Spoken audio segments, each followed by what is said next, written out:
আমার সর্বলা শ্রদ্ধেয় মা ও বোনেরা, আসসালামু আলাইকুম ওয়া রাহমাতুল্লাহ।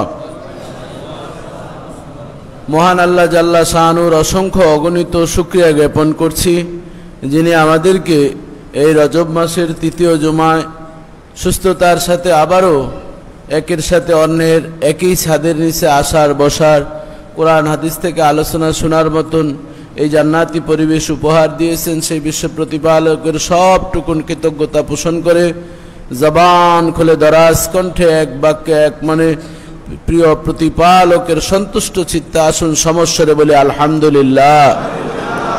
তারই সাথে সাথে অসংখ্য অগণিত দুরূদ সালাম পেশ করছি আমাদের হায়াতুন নবী, জিন্দা নবী, সিরাজুম মুনির, বদরুদ্দুজা, নূরুল হুদা, জাদ্দুল হাসান আল হুসাইন ইবনুজ জাবিহাইন, বিশ্ব সভাপতি, বিশ্ব নন্দিত নবী, আপনার আমার প্রিয় নবী, সাহিবুল মিরাজ, সাহিবে মাকামে মাহমুদ, সাহিবে হাউজে কাউসার, সাহিব খতামুন নবীন মুহাম্মদুর রাসূলুল্লাহ সাল্লাল্লাহু আলাইহি ওয়াসাল্লামের পদমুবারকে আসুন আরেকবার আমরা কৃপণতা দূর করে পড়ি সাল্লাল্লাহু আলাইহি ওয়াসাল্লাম। সম্মানিত সুধী, আজকের জুমার আলোচনার বিষয় নির্ধারণ করা হয়েছে সশরীরে মেরাজুন নবী সাল্লাল্লাহু আলাইহি সাল্লাম ও আমাদের করণীয়। এই টপিকসের উপর আমরা আলোচনা করব। বেশ কয়েকটি পয়েন্ট রয়েছে, যতটুকু সম্ভব আমরা আজকে আলোচনা করার চেষ্টা করব। পয়েন্টগুলো হচ্ছে মেরাজ সংগঠিত হওয়ার প্রেক্ষাপট কি ছিল, কেন এই মেরাজ সংগঠিত হলো, কখন এই মেরাজুন নবী সাল্লাল্লাহু আলাইহি সাল্লাম সংগঠিত হলো, কয়টি ধাপে আল্লাহ পর্যন্ত আমার প্রিয় নবী দুনিয়ার জমিন থেকে পৌঁছেছেন, মসজিদে হাতিমে কাবা থেকে মসজিদে আকসা পর্যন্ত পৌঁছানকালীন সময় আল্লাহ রাসূল কি কি অবলোকন করেছেন, কি কি দেখেছেন, মসজিদে আকসায় নবীগণের সমাগম কেন হয়েছিল এবং সেখানে কি বক্তব্য উপস্থাপন নবীগণ করেছেন এবং আমার নবী কি বক্তব্য উপস্থাপন করেছেন, প্রথম আকাশ থেকে সিদরাতুল মুনতাহা পর্যন্ত কি কি আল্লাহ রাসূল দেখেছেন এবং রাসূলুল্লাহ সাল্লাল্লাহু আলাইহি ওয়াসাল্লামের সাথে কোন কোন নবীর সাক্ষাৎ হয়েছিল, তারা কি বলেছিলেন। এরপর আরশে আজিমে আল্লাহর দিদার এবং আল্লাহর সাথে রাসূলুল্লাহ সাল্লাল্লাহু আলাইহি ওয়াসাল্লামের যে হাদিয়া আদান প্রদান হয়েছে, এ বিষয় নিয়ে আমরা কথা বলবো। সর্বশেষ মেরাজ থেকে উম্মতি মুহাম্মাদের কি প্রাপ্তি, কি শিক্ষা, কি করণীয়, কি বর্জনীয়, আমরা আমাদের এই নির্ধারিত পয়েন্টের উপরে আমরা আলোচনা করার চেষ্টা করব।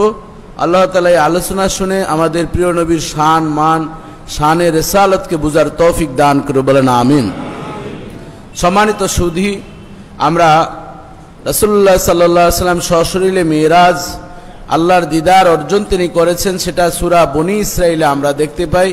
আল্লাহ সুবহানাহু ওয়া তাআলা সর্বপ্রথমই এই আয়াতের শুরুতেই সুবহান শব্দটি ব্যবহার করেছেন, যেটি আমরা আসুন তেলাওয়াত করলেই দেখতে পাবো। আল্লাহ তাআলা বলেন, সুবহানাল্লাযী আসরা বিআবদিহি লাইলাম মিনাল মাসজিদিল হারাম ইলাল মাসজিদিল আকসা আল্লাযী বারাকনা হাওলাহু لنريه من آياتنا إنه هو السميع البصير। আল্লাহ সুবহানাহু ওয়া তাআলা পৃথিবীবাসীকে অবহিত করার জন্য সুবহান শব্দটি তিনি ব্যবহার করেছেন। সুবহানাল্লাহ সাধারণত আমরা কেন বলি, কোন ক্ষেত্রে বলি, বিস্ময়কর কিছু দেখলে, আশ্চর্য কিছু দেখলেই তো আমরা সুবহানাল্লাহ বলি, কথা ঠিক কিনা বলেন। বাবাজি, বন্ধুরা আমার, ইব্রাহিম খলিলুল্লাহ 40 দিন পর্যন্ত অগ্নিকুণ্ডে তিনি ছিলেন। প্রত্যেক নবীরই কোনো না কোনো ক্ষেত্রে কোনো না কোনোভাবে আল্লাহর সাথে দিদার অর্জন হয়েছে, তবে প্রত্যেক নবীর দিদারের একটা নির্দিষ্ট সময় ছিল, সেটা ছিল দুনিয়ার জমিনে একমাত্র কেবলমাত্র শুধুমাত্র আখির জামানার পয়গম্বর আমাদের হায়াতুন নবী, জিন্দা নবী একমাত্র আমার আল্লাহর সাথে সশরীরে দিদার অর্জন করেছেন। বাবা জীবন ইব্রাহিম খলিলুল্লাহ আল্লাহর সাথে দিদার অর্জন করেছেন। 40 দিন তিনি অগ্নিকুণ্ডে ছিলেন। আকে লুৎফে খৈশেরা ইজহার কর, আকে লুৎফে খৈশেরা ইজহার কর, বা খলিলাস নূর গুলজার কর। শায়ের বলেন, ইব্রাহিম খলিলুল্লাহকে যখন আগুনে নিক্ষেপ করা হলো, তিনি অগ্নিকুণ্ডে ছিলেন। নমরুদ দেখতেছেন ধাউ ধাউ করে আগুন জ্বলছে, আগুনে সে পুরে চারকার হয়ে গিয়েছে। এটাই ছিল ইব্রাহিমের নমরুদের চিন্তা। কিন্তু এখানে দেখা যায় ওই আগুন ইব্রাহিম খলিলুল্লাহর জন্য আগুন ছিল না, ওটা একটা ফুলের বাগানে আমার মাওলা পাক পরিণত করে দিয়েছেন। বাবা জীবন আমার আল্লাহ জানিয়ে দিলেন, কুল্লা ইয়া নারু কুনি বারদাও ওয়া সালামান আলা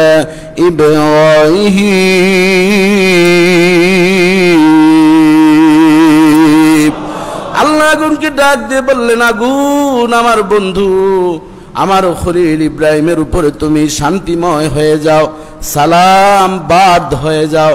বারদুন শব্দের অর্থ হলো শীতল, তবে মুফরাদাতুল লুগাত কিতাবের মধ্যে লেখা হয়েছে ওই শীতলটা কেমন, বরফের মতো নাকি কেমন, সেখানে স্পষ্ট বর্ণনা করা হয়েছে ওই শীতল হচ্ছে না গরম না ঠান্ডা, অর্থাৎ নাতিশীতোষ্ণ। আল্লাহ তাআলা ইব্রাহিম খলিলুল্লাহর জন্য ওই অগ্নিকুণ্ডটাকে উপহার দিয়েছিলেন। একটি পশমও তার পরে নাই। বলেন আল্লাহু আকবার। ইব্রাহিম খলিলুল্লাহ অগ্নিকুণ্ডে 40 দিন ছিলেন। ওই 40 দিন আরশের মালিক তাকে জান্নাতি পোশাক দিয়েছেন। আগুনে যখন পড়েছে সাথে সাথেই জান্নাতি পোশাক জিব্রাইলের মাধ্যমে পাঠিয়েছেন। একটি জান্নাতি চেয়ার কুরসি তাকে উপহার দিয়েছেন। আর প্রতিদিন জান্নাতি খাবার এই 40 দিন আল্লাহ তাআলা তাকে জান্নাত থেকে সাপ্লাই করেছেন। এই 40 দিন ছিল ইব্রাহিম খলিলুল্লাহর জন্য মেরাজ। আল্লাহর সাথে তার দিদার হয়েছে অগ্নিকুণ্ডে। নূহ নবীর সাথে নূহ নবীর মেরাজ হয়েছে আল্লাহর সাথে যখন প্লাবন শুরু হয়ে গেল। 40 দিন প্লাবন ছিল, পানিতে হাবুডুবু খাচ্ছে। কিস্তিতে তার উম্মতরা 80 জন উঠেছে। ওই 40 দিন ছিল নূহ নবীর জন্য মেরাজ। মুসা নবী তুর পর্বতে গিয়ে রব্বি আরনি, আল্লাহ তুমি আমারে দেখা দাও, দেখা দাও। আল্লাহ বলেছেন লাউ তারানি, মুসা রে তুমি আমাকে দেখে সহ্য করতে পারবে না। কয় না আল্লাহ পারবো। ঠিক আছে, যখন তুমি বলছো পারবা, এবার তুমি পাহাড়ে যাও। 3770টি সিঁড়ি অতিক্রম করে করে মুসা নবী এবার উঠে গেলেন। উঠার পর ফালাম্মা তাজাল্লা রাব্বুহু জাআলাহু দাক্কা ওয়া খাররা মূসা সাঈকা, আল্লাহর নূরের 70,000 পর্দা অতিক্রম করে একটি সুয়ের যেই ছিদ্র আছে সেই পরিমাণ ছিদ্র দিয়ে আল্লাহর নূর যখন ওই জাবালের তুরের মধ্যে পড়ে গেল, জাবালের তুরটা জলে সারকার হয়ে গেল। মূসা নবী বেহুশ হয়ে পড়ে থাকলেন। এই যে বেহুশ হয়ে পড়ে থাকলেন, এটাই ছিল মুসা নবীর আল্লাহর সাথে দিদার মেরাজ। অথচ দেখুন কোনো ক্ষেত্রে আমার আল্লাহ সুবহান শব্দ ব্যবহার করেন নাই। ইব্রাহিম খলিলুল্লাহর ক্ষেত্রে সুবহান দিয়ে আয়াত শুরু করেন নাই। নূহ নবীর কত কোরআনে আছে না নাই? সূরাতুল আম্বিয়ার মধ্যে আছে, সূরা ইব্রাহিম নামক একটা সূরা আছে, কত সুবহান শব্দ ব্যবহার করেন নাই। একমাত্র কেবলমাত্র আমার প্রিয় নবীর মেরাজ আল্লাহর সাথে সশরীরে হয়েছে। এই জন্য আল্লাহ বলেছেন সুবহানাল্লাযী আসরা বিআবদিহি লাইলাম মিনাল মাসজিদিল হারামি ইলাল মাসজিদিল আকসা। ওই পবিত্র আল্লাহ বিস্ময়কর, যিনি রাতের একটি অংশে তার হাবিব মুহাম্মদুর রাসূলুল্লাহকে মসজিদে হারাম থেকে মসজিদে আকসা যাওয়ার ব্যবস্থা করে দিলেন।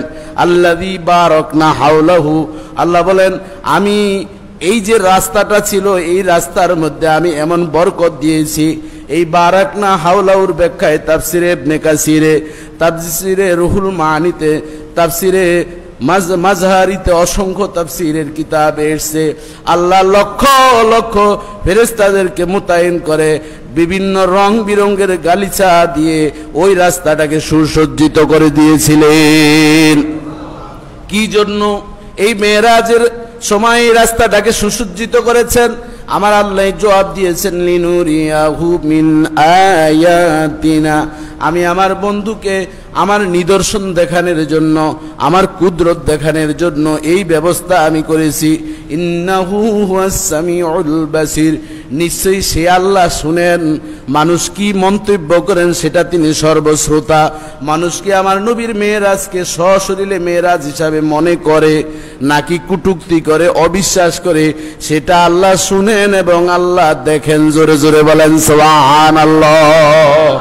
এতক্ষণ পর্যন্ত সূরা বনী ইসরাইলের প্রথম 1 নম্বর আয়াতের অনুবাদ এবং খানিকটা তাফসির আমি আপনাদের সামনে উপস্থাপন করেছি। আশা করি আপনারা বুঝতে পেরেছেন যে রাসূলুল্লাহ সাল্লাল্লাহু আলাইহি সাল্লাম আল্লাহর সাথে দিদার অর্জন করেছেন, এটা স্বপ্ন যোগে না সরাসরি। আর স্বপ্নে তো বহু মানুষ বহু কিছু দেখে, কেউ দেখেন ইংল্যান্ডে যাচ্ছেন, কেউ দেখেন আমেরিকায় যাচ্ছেন, এরপরে ঘুম ভেঙে দেখেন চিরা কাঁথার নিচে আছেন। কথা ঠিক কিনা বলেন?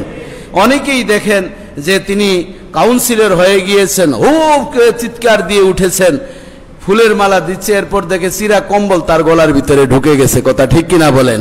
স্ত্রীর কাছে যদি বলে এই মাত্র আমি ইংল্যান্ড থেকে আমি বাংলাদেশ এয়ারলাইন্সে আমি একটু আগেই ল্যান্ড করলাম এয়ারপোর্টে, স্ত্রী বলল চিরা কাঁথার ভিতরে থাইকা আদার ব্যাপারী জাহাজের খবর নেওয়ার কোনো দরকার নাই, কারণ এটা আশ্চর্যের কিছু না, ঘুমের ভিতরে বহু মানুষ বহু কিছু করতে পারে। কিন্তু আল্লাহ তাআলা বলেন সুবহানাল্লাযী, যদি সশরীরে না হয়ে ঘুমের ঘরে হতো তাহলে এই সুবহান শব্দটি ব্যবহার করতেন না। কথা পরিষ্কার তো আপনাদের?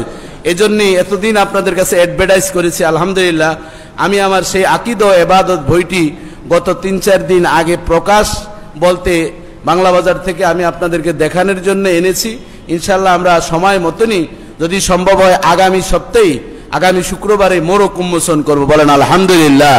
এই বইতে সেই সশরীরে মেরাজ নবী সাল্লাল্লাহু আলাইহি সাল্লাম সংগঠিত হয়েছে, বিস্তারিত আলোচনা করেছি। এবং শবে বরাতের রাতে মসজিদ বিভিন্ন জায়গায় তালা আটকিয়ে রাখা হয় বেদাত ফতুয়া দিয়ে। কথা ঠিক কিনা বলেন? শবে বরাতের রাত্রে তো আমরা আমাদের মসজিদে নর্তকী নাচাই, তাই না? হ্যাঁ, কেন? প্রতি বছর তো আমরা এখানে মমতাজকে দাওয়াত দিয়ে এখানে গান গাওয়া হয়, বাজনা হয়, ডেক সেট বাজ, আপনারা দেখেন নাই কেউ? হ্যাঁ, তাহলে কেন এটা বেদাত? এখানে কি আমরা গান বাজনা করি না দুষ্টামি করি না ইতরামি করি? এখানে তো কোরআন হাদিসের কথা বলা হয়।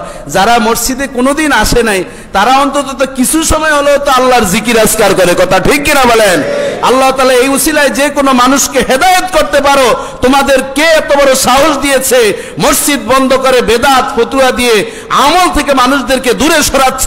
তোমরা হচ্ছে ইবলিসের খালাতো ভাই। কথা ঠিক কিনা বলেন? এজন্য বাবাজি বন্ধুরা আমার প্রথম অধ্যায় হচ্ছে এই বইটি আমি লিখতে এত কষ্ট হয়েছে দীর্ঘ 1টি বছর, বিশেষ করে এই মাহফিলের ফাঁকে ফাঁকে।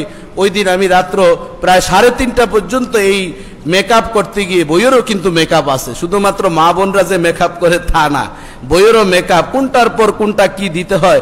রাত্র 3:30টায় 4টায় পরে নামাজ পড়ে শুয়েছি বাবাজি বন্ধুরা আমার। এই প্রথম অধ্যায়ে দিয়েছি লাইলাতুল বরাতের অস্তিত্ব ওর প্রচলিত বিদআত। দ্বিতীয় অধ্যায় দিয়েছি সশরীরে মেরাজ নবী সাল্লাল্লাহু আলাইহি ওয়াসাল্লাম। আল্লাহর কাছে শুকরিয়া যে রজব মাসে আমাদের এই বইটি মোড়ক উন্মোচন হচ্ছে। বইয়ের সাথে মাসের একটা সম্পর্ক আছে, বলেন আলহামদুলিল্লাহ। এরপরে তৃতীয় অধ্যায় দিয়েছি হায়াতুন নবী সাল্লাল্লাহু আলাইহি সাল্লাম। আমাদের নবীকে আমাদের মতন সাধারণ মানুষ বলে নবীজি মাটির সাথে পচে গলে মিশে গিয়েছে, বলেন নাউজুবিল্লাহ। এজন্য আমি এখানে বিস্তারিত অনেকগুলো পাতা আমি লিখেছি। 74 নম্বর শাফাআতের কান্ডারি মুহাম্মদুর রাসূলুল্লাহ সাল্লাল্লাহু আলাইহি ওয়াসাল্লাম, আমাদের নবী শাফাআত করবেন, এটা কি অস্বীকার করার কোনো সুযোগ আছে? অসংখ্য হাদিস রয়েছে, আমি প্রত্যেকটি ফুটনোট দিয়েছি। কোথায় থেকে একটি কথা আমি বানাউট করে লিখিনি। আপনারা যদি কেউ চ্যালেঞ্জ করেন করতে পারবেন। প্রত্যেকটি দেখেন পিছনে নিচে দিয়ে ফুটনোট দেওয়া আছে, কোন কিতাবের হাওলা কত নম্বর হাদিস আমি সেখানে দিয়েছি। 5ম নম্বর আছে ইসালে সোয়াব, মা বাবার নামে দোয়া মাগফিরাত করব, গরিব অসহায়দেরকে খাওয়াবো, এটাও বর্তমানে বেদাত বলে ফতুয়া দিচ্ছে। কথা ঠিক কিনা বলেন? এই জন্য এমনও বলে যে এই মা বাবার নামে খাবার দাবার খাওয়ানো, ইসালে সোয়াব করানো, আপনি কি আপনার মা বাবারে যদি কবরে আযাব দিতেছেন তাহলে এই ব্যবস্থা করেন, বলেন নাউজুবিল্লাহ। অর্থাৎ এক কথায় মানুষদেরকে আমল থেকে দূরে সরানোর জন্য আমাদের এই লেবাসদারি কিছু মানুষ এই ঈমান চুরি করার জন্য তারা বিভিন্ন পায়তারা চালাচ্ছে। কথা ঠিক কিনা বলেন? তাদের থেকে আমাদের নিজেদের পরিবার এবং আমাদের সমাজকে রক্ষা করার প্রয়োজন আছে না নাই? ঘুমিয়ে থাকবেন, তাহলে ওই স্বামীর ভাগ্য বরণ করতে হবে। স্ত্রী বলতেছে ঘরে চোর ঢুকেছে, মাল নিয়ে দেখি না কি করে, বস্তা ভরেছে, কয় তো বস্তা ভরা শেষ, কয় দেখি না কি করে, বস্তা ভরে মাথায় উঠিয়েছে, কই তো মাথায় উঠে, কয় দেখি না কি করে, ঘর থেকে বের হয়েছে, কয় চলে যাচ্ছে, কয় দেখি না কি করে, কয় চলে গেছে তো, কয় যাক মাত্র এক বস্তাই তো নিচে, আরো বহুত সামান আমার ঘরে আছে। এই ধরনের বাদাইম্মা স্বামী ঘরে আছে না নাই? আমরা যাতে ওই বাদাইম্মা উম্মত না হই, আমরা আমাদের ব্যক্তি, সমাজ, পরিবারকে রক্ষা করা আমাদের ইমানের দায়িত্ব, কথা ঠিক কিনা বলেন? এই জন্যই আপনাদেরকে আমি প্রতি বছর একটি বই উপহার দেওয়ার চেষ্টা করি। এরপরে বইয়ের নাম হচ্ছে আকীদা ও ইবাদত। এতক্ষণ পর্যন্ত আকীদার কথা বলেছি। আকীদা ঠিক না হলে কোনো ইবাদত আল্লাহর কাছে কবুল হবে না, কথা ঠিক কিনা বলেন? আগে হচ্ছে আকীদা, এরপরে ইবাদত। এরপরে আমি 6ষ্ঠ অধ্যায় লিখেছি ইবাদত কবুলের উপায়। ইবাদত করছেন গতানুগতিক, কিভাবে ইবাদত করলে কবুল হয়। 7ম হচ্ছে গীবত একটি মহামারী, গীবতের কারণে আমাদের আমল বরবাদ। এরপরে হচ্ছে যৌতুকের ভয়াবহতা, মেয়ে একটু বড় হলে বাবা মার ঘুম আসে না চিন্তায়, যৌতুক দিতে হবে বিভিন্নভাবে, এ বিষয় সম্পর্কে লিখেছি। এরপরে সুদের পরিণতি, ঘুষের পরিণাম, মাদকাসক্তি, নেশার কি পরিণতি, সমাজের কি বেধি, এ বিষয় নিয়ে লেখা হয়েছে। মিথ্যা বলাও তার পরিণতি। তালাক এই মহামারীতে প্রচুর হয়েছে, এই জন্য তালাক একটি ঘৃণিত বৈধ বিষয়। তালাকের বিভিন্ন বিধিবিধান আলোচনা করা হয়েছে। সর্বশেষ ইসলামে শ্রম ও শ্রমিকের মর্যাদা। আমি সবসময় শ্রমিকের পক্ষে থাকি, গরিব অসহায়দের পক্ষে থাকি, এজন্য সেই কথাগুলো এতদিন ওয়াজ মাহফিলে বলছি। এবার আমি আমার লেখনীর মাধ্যমে গরিব অসহায় দুস্থদের কি হক অধিকার রয়েছে, যারা মনিব রয়েছেন তাদের কি করণীয়, আর শ্রমিকদেরও বা কি করণীয়। শুধুমাত্র মালিকের করণীয় নয়, শ্রমিকেরও কিছু দায়িত্ব আছে না নাই? এই দুই পক্ষের কথা আমি লিখেছি। ইনশাআল্লাহ আগামী শুক্রবার আশা করি মোরক উন্মোচন হবে। আপনারা আমার যত মুসল্লি আছেন সকলে একটা কপি করে নিতে পারবেন না ইনশাআল্লাহ? আল্লাহ তাআলা সেই তৌফিক দান করুক। আমি চেয়েছিলাম এই বইটা ছোট করব, কিন্তু পারি নাই। ভাবছি যে হয়তো আপনাদেরকে 120 টাকা বা করব, কিন্তু লাস্টে এই 150 টাকাই পড়তে হয়। 260 টাকা মূল্য, অর্ধেকও যদি ডিসকাউন্ট করি তাহলে অন্তত 130 টাকা দিলে কোনো রকম খরচটা কি পুষবে। আমি প্রথম দিন হিসাবে 130 টাকা করে মূল্য নিবে, এরপরে মোরক উন্মোচনের দিনে 130, এরপরে আপনারা 150 টাকা করে নিতে হবে। আর আমার 3টি বই যদি একসাথে নেন 400 টাকা প্যাকেজ আমি ঘোষণা করলাম। 850 টাকা মূল্য, অর্ধেক ডিসকাউন্ট দিয়ে 400 করা হয়েছে। আপনারা ইনশাআল্লাহ প্রস্তুতি নেবেন আগামী জুমার জন্য। সম্মানিত সুধী, এই কথাগুলো বলছি একটু আবেগের কারণে। আজকে আমাদের সমাজে দেখুন আকীদার বিষয় নিয়ে এত বেশি গুঞ্জন শুরু হয়েছে বিভিন্ন মসজিদে। এখন দেখুন আহলে সুন্নাত ওয়াল জামাতের আমলগুলো আমরা করতে যাই।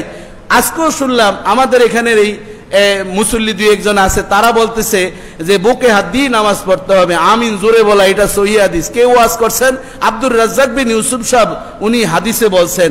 তাহলে ওরা বলছে যে মাযহাব মানা জায়েজ নাই, তাহলে একজনের অনুসরণ করার নামই তো হচ্ছে মাযহাব, কথা ঠিক কিনা বলেন? মাযহাব অর্থ হচ্ছে চলার রাস্তা, কারো অনুসরণ করা। এই যে ব্যক্তির অনুসরণ অমুক বলছে এই জন্য আমি পালন করতেছি, অথচ তাদের শায়েখরাই বলছেন মাযহাব মানা জায়েজ নাই। বুখারী শরীফের কোন হাদিসে নাকি তারা এই ধরনের পায় নাই। আমার কাছে এর আগে সহিহ আকীদা বই আখির মিয়ার কাছে আছে, সেই বইয়ের ভিতরে আহলুল হাদিসদের যতগুলো 29টি আকীদা সেখানে আমি লিখেছি। এজন্য আমাদের পরিবারের মধ্যে কেউ ঈমান সুর ঢুকবেন না, আমাদের পরিবারকে কেউ অশান্তি সৃষ্টি করবেন না, কথা ঠিক কিনা বলেন? আমাদের ঐতিহ্যবাহী শাহজাদপুর মসজিদ আহলুস সুন্নাত ওয়াল জামাতের আকীদায় পরিচালিত, এখানে এসে কেউ বাজে মন্তব্য করবেন না। এখানে এসে আমাদের মুসল্লির গলার ভিতরে যদি ছুরি দেন আমরা চুপ করে থাকবো না, কথা ঠিক কিনা বলেন? এই মসজিদে কোনোদিন কেউ নাক গলাতে আসবেন না। যেখানে আমিন জোরে বলতে হয়, রফিয়ে দেন বৈধ, সেখানে আপনারা পালন করুন। আমাদের এই আহলুস সুন্নাত ওয়াল জামাতের বাগানে এসে কেউ যদি আমাদের এই সুন্নতের বাগানে আগুন জ্বালাতে চান, আমরা রক্ত দিয়ে হলো আহলুস সুন্নাত ওয়াল জামাতকে জীবিত রাখবো। যারা প্রস্তুত হাত তোলে আল্লাহকে দেখাই নারে তাকবীর, নারে রিসালাত। বাবাজি বন্ধুরা আমার, এই মসজিদ শতভাগ হকের উপরে রয়েছে। আমি কোনো বেদাতি বন্ড আলেম নয়, আমি কোনো খারাপ কোনোদিন কাউকে ইসলামের দিকে ধাবিত করি নয়, আমি কোনো পেট পূজারি করি নয়। যদি পেট পূজারি হতাম তুরাক গাড়ি আর অনাবিল গাড়ি দিয়ে আমার এখানে 11 বছর খতিবগিরির বয়স, আমার এভাবে ঝুলে ঝুলে চলার প্রয়োজন ছিল না, কথা ঠিক কিনা বলেন? সদা সর্বদাই গরিব অসহায় বুকে হাত দিয়ে বলতে পারি, কোরআন নিয়েও বলতে পারি, কোনোদিন অবৈধ সিঙ্গেল একটা টাকা উপার্জন করার মাথায় এই পর্যন্ত চিন্তা যেহেতু আসে নাই, বয়স 41 হয়েছে, আর আসবো না, আপনারা দোয়া করবেন, বলেন আল্লাহুম্মা আমিন। বাবাজি বন্ধুরা আমার, এজন্য এই মসজিদে এসে কেউ নতুন করে ইসলাম প্রচার করার প্রয়োজন নেই। এই মসজিদ সবচেয়ে পুরানা মসজিদ, কথা ঠিক কিনা বলেন? এরপরে নতুন নতুন মসজিদ হয়েছে, আপনারা আপনাদের দিন ধর্ম নিয়ে আপনারা পালন করুন, কিন্তু আমাদেরকে কেউ ডিস্টার্ব করবেন না, কথা ঠিক কিনা বলেন? আপনারা যারা আমাদের মুসল্লি রয়েছেন, আপনারাও আমার হাতকে মজবুত করার জন্য 24 ঘন্টা আপনারা আমার সাথে থাকতে রাজি আছেন না নাই? সকলে রাজি আছেন তো ইনশাআল্লাহ? এই বাংলার জমিন আল্লাহর ওলিরা আবাদ করেছেন। আল্লাহু আকবারের ধ্বনিতে সূর্য উদিত হয়, আল্লাহু আকবারের ধ্বনিতে সূর্য অস্ত যায়। এই জমিন শাহজালাল, শাহপরান, শাহ কামাল, ফুরফুরা, সারসিনা, সোনাকান্দা, চরমনাইশে হক্কানি আল্লাহর ওলিরা চোখের পানি ঝরিয়ে ঝরিয়ে এই বাংলার জমিনকে ইসলামের জন্য উর্বর করেছে। এখানে এসে আকীদা চুরি করার জন্য আমরা কাউকে দিব না, কথা ঠিক কিনা বলেন? বাবাজি বন্ধুরা আমার, যার উসিলায় সিন্নি খাইলা সেই মোল্লার এই চিল্লা না, কথা ঠিক কিনা বলেন? আজকে লক্ষ লক্ষ হিন্দুদেরকে মুসলমান বানিয়েছেন জনপুরি কারামত আলী রহমতুল্লাহ আলাই, ফুরফুরার আল্লাহর ওলিরা, শাহনেসার, আবু জাফর সালেহ রহমতুল্লাহ আলাইরা ইসলাম প্রচার করে আজ তোমাদেরকে বাগান উপহার দিয়েছে। এখানে এসে তোমরা নতুন করে ইসলাম প্রচার করে আমাদের নামাজ সব নষ্ট হয়ে গিয়েছে, আমাদের আমল সব বাদ হয়ে গিয়েছে, আমরা সবাই বেদাতি হয়েছি, তোমরা এক একজন বিরাট শাইখে পানি হয়েছ, তোমরা যা বলবে আমরা মনে করে নিব। আর বুখারী শরীফে তোমাদের কাছেই আছে, আমাদের কাছেও তো বুখারী আছে, আমিও তো কামেল মাদ্রাসার একজন মুহাদ্দিস, আমিও তো বুখারী পড়াই। তোমাদের ভিতরে চোখের ভিতরে বেদাতের চশমা ঢুকেছে। একটা যুবক যখন লাল চশমা পরে হুন্ডা চালায়, দুনিয়াটা রঙ্গিনই মনে করে, আর যারা বেদাতের চশমা পরে তারা সবকিছু বেদাত দেখে, কথা ঠিক কিনা বলেন? এজন্য তাদের থেকে আপনাদের সচেতন হতে হবে। সম্মানিত সুধী, এই জন্যেই প্রতি বছর আমি চেষ্টা করি, আমাদের মসজিদ কমিটি যারা রয়েছেন তারাও সবসময় আন্তরিক রয়েছেন, আমি কয়েকটি মাহফিল করি যাতে করে আমাদের এই দিনগুলো আমরা প্রচার করতে পারি। আমার কাছে পরিতাপ লাগে, একই টেবিলে মা বাবা সন্তান খেতে বসে, সন্তান এখন নতুন ফতুয়া দিচ্ছে যে বাবা এতদিন যেই নামাজ পড়ছে এই নামাজ কিন্তু হয় না। আমরা নতুন নামাজ ইউটিউবে পাইছি। কোথায় পাইছে? কোথায় পাইছে? হাদিসে না, ইউটিউবে পাইছে। নামাজ তো এখন ইউটিউবের ভিতরে গেছে।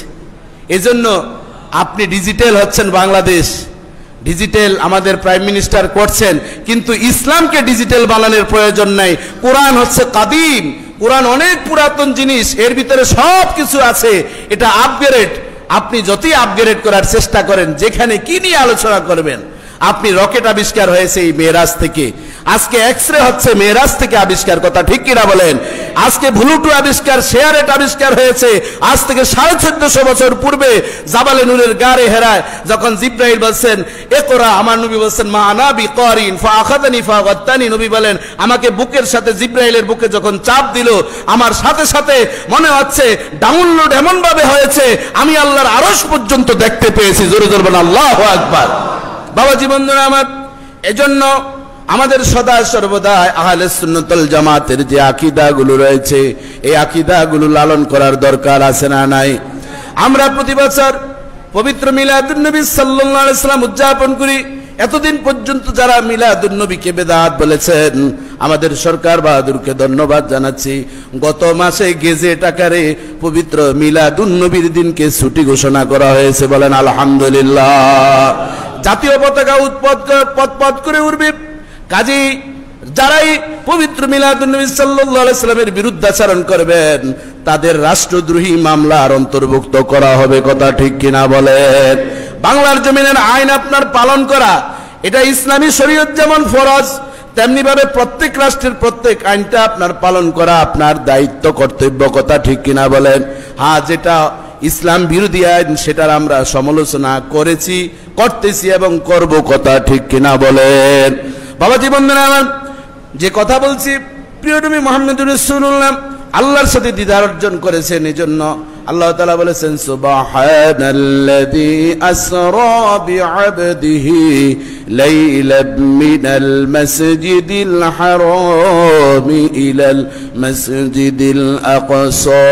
পূত পবিত্র আল্লাহ, যিনি তার তিনি তার প্রিয় পাত্র মুহাম্মদ রাসূলুল্লাহকে মসজিদে হারাম থেকে মসজিদে আকসা পর্যন্ত যাওয়ার ব্যবস্থা করেছেন। এর ভিতরে অনেক বরকত, অনেক নিদর্শন ছিল। সেই বরকত এবং নিদর্শনগুলো কি সেটা দীর্ঘ সময়ের প্রয়োজন বাবাজি বন্ধুরা আমার, ধারাবাহিকভাবে আমরা আলোচনা করব। আর ওই আলোচনাটাকে বাস্তব রূপ নেওয়ার জন্য আগামী শুক্রবার আমরা এই মসজিদেই মেরাজুন নবী সাল্লাল্লাহু আলাইহি ওয়াসাল্লামের উদযাপনের মাহফিল করতে চাই, বলেন আলহামদুলিল্লাহ। এই আকীদাগুলো বোঝানোর জন্য আমার নবী মসজিদে হারাম থেকে মসজিদে আকসা পর্যন্ত তিনি গিয়েছেন, বহু কিছু তিনি নাজ নেয়ামত দেখেছেন, লোভনীয় অনেকগুলো জিনিস দেখেছেন। তিনি সপ্তম আসমান পর্যন্ত গেলেন, সপ্তম আসমান থেকে সামনে যখন সিদরাতুল মুনতাহা গেলেন তিনি হাউজে কাউসার দেখলেন, এবং যাওয়ার পরে সিদরাতুল মুনতাহার পাশে শরীর আল কলাম খসখস করে আওয়াজ হচ্ছে, কে যেন কি লেখছে, কলম দিয়ে যখন দ্রুত লেখে আওয়াজ হয়, ভাই জিবরাইল এটা কিসের আওয়াজ? বলতেছেন ইয়া রাসূলুল্লাহ, ইয়া হাবিবাল্লাহ, আপনার উম্মতের তাকদীর আমলনামা এখানে ফেরেশতারা, দায়িত্বশীল ফেরেশতারা লিখতেছেন, বলেন সুবহানাল্লাহ। চারটা নহর দেখলেন, দুইটা নদী, একটার নাম নীল আর একটার নাম ফোরাত। এরপরে তিনি দুইটা ঝর্ণা দেখতে পেলেন, সালসাবিল, সেই ঝর্ণাগুলো দেখলেন। হাউজে কাউসারের পানি, আল্লাহ রাসূল বলেন এই পানিটা তো আমার খেতে মন চায়, এই পানিটা কেমন? জিবরাইল আলাইহিস সালাম বলেছেন আহাল্লাহুল মিনাল আসাল, এটা হচ্ছে মধুর সে মিষ্টি, আবিয়াদু মিনাল বার্দ, আবিয়াদু মিনাল লাবান, দুধের সে সাদা, আবরাদু মিনাস সালজ, এবং বরফের সে শীতল হবে। জোরে জোরে বলেন সুবহানাল্লাহ। আল্লাহ রাসূলকে এই নিদর্শনগুলো দেখালেন। এরপরে তিনি সিদরাতুল মুনতাহা থেকে আল্লাহর আরশে আজিম পর্যন্ত গেলেন, সেখানে তো বহু নাজ নেয়ামত আল্লাহ তাআলা দেখালেন, আদান প্রদান হয়েছে। ইনশাআল্লাহ আমরা আগামী শুক্রবারের 12 তারিখের মাহফিলে সেই বিষয়গুলো নিয়ে আলোচনা করব। আপনারা আসতে রাজি আছেন তো ইনশাআল্লাহ? তো সেই মাহফিলকে সফল করার জন্য আমাদের কিছু দায়িত্ব আছে না নাই? এই জন্য আমি আপনাদের কাছে উদাত্ত আহ্বান জানাবো,